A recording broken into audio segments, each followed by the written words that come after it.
सालों पहले चांदनगर के पास एक जंगल था। वहां एक बड़ा सा बरगद का पेड़ था जिस पर एक कौवा और एक कोयल दोनों अपने अपने घोंसले में रहते थे।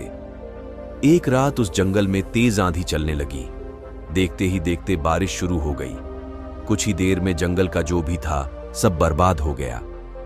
अगले दिन कौवे और कोयल को अपनी भूख मिटाने के लिए कुछ भी नहीं मिला। तभी कोयल ने कौवे से कहा, हम इतने प्यार से इस जंगल में रहते हैं, लेकिन अब हमारे पास खाने के लिए कुछ नहीं है। तो क्यों ना जब मैं अंडा दूं तो तुम उसे खाकर अपनी भूख मिटाना, और जब तुम अंडा दोगे तो उसे खाकर मैं अपनी भूख मिटा लूंगी। कौवे ने कोयल की बात पर सहमति जताई। संयोग से सबसे पहले कौवे ने अंडा दिया और कोयल ने उसे खाकर अपनी भूख मिटा ली। फिर कोयल ने अंडा दिया।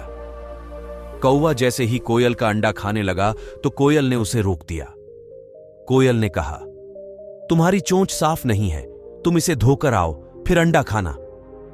भागकर कौवा नदी के किनारे गया। उसने नदी से कहा, तुम मुझे पानी दो, मैं अपनी चोंच धोकर कोयल का अंडा खाऊंगा। नदी बोली, ठीक है, पानी के लिए तुम एक बर्तन लेकर आओ। अब कौवा जल्दी से कुम्हार के पास पहुंचा।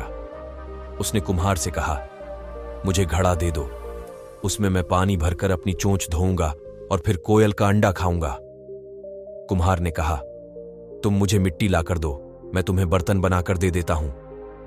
यह सुनते ही कौवा धरती मां से मिट्टी मांगने लगा।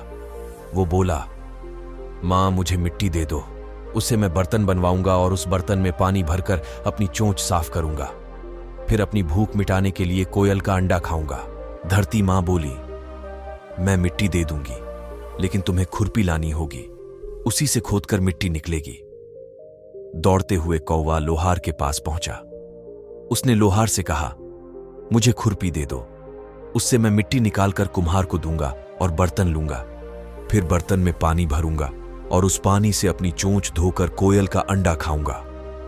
लोहार ने गर्म गर्म खुरपी कौवे को दे दी। जैसे ही कौवे ने उसे पकड़ा, उसकी चोंच जल गई और कौवा तड़पते हुए मर गया।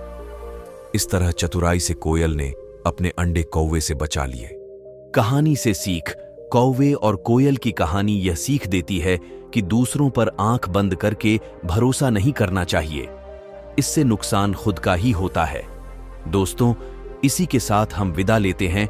मिलेंगे एक और नई वीडियो में नई सीख के साथ। धन्यवाद।